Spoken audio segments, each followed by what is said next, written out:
evening, Ron. Thank you very much for all three for seminars. Wonderful, thank you.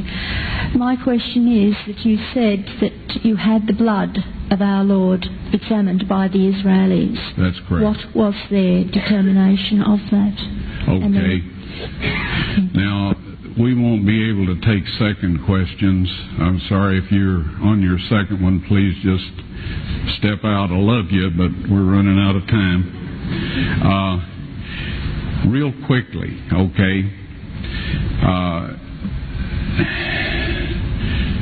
Dried blood is dead blood. Everybody knows that, all right? They can test the blood of the pharaohs, the mummies of the pharaohs, all right? There's certain things they can do. They cannot get a chromosome count by any method I'm familiar with, all right? Things keep changing. I don't profess to know everything. However, there's no way I know that you can get a chromosome count out of dead blood. You can get a DNA and some other things, but not a chromosome count, all right? That's done by living white blood cells.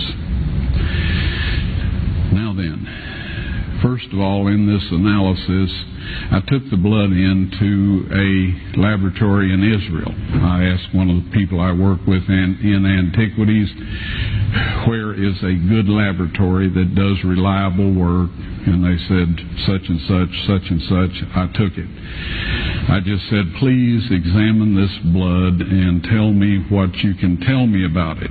All right? They said, well, look, we're going to reconstitute it.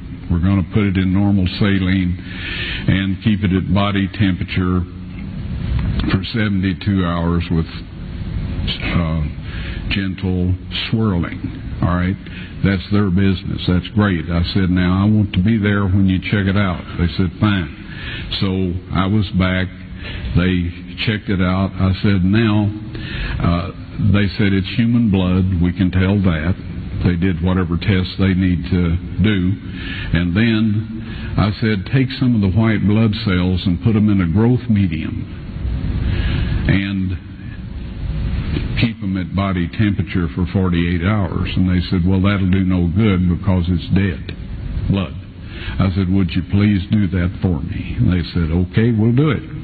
So anyway, I said, I want to be there when you take it out and examine it. So I was back there. They took it out, examined it under a microscope, and the one technician called the other one over there, and then they called the boss over there, and they were talking Hebrew a mile a minute there for a little bit, and they looked at me and they said, Mr. Wyatt, this human blood only has 24 chromosomes in it. Everybody else has 46. You see, 23 from your mother, 23 from your father, 22 autosomes from your mother, 22 autosomes from your father. You get an X from your mother, you may get an X or a Y from your father, all right?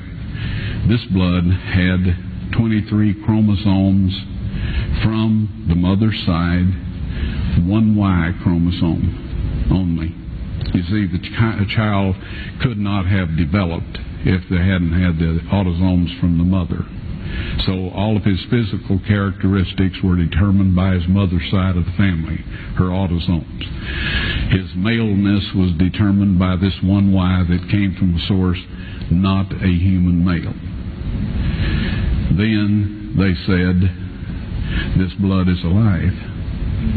And then they said, whose blood is this?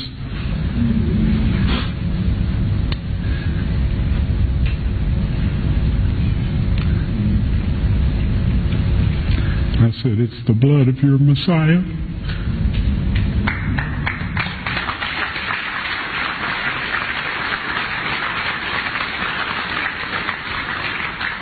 And I assure you, those men's lives have changed.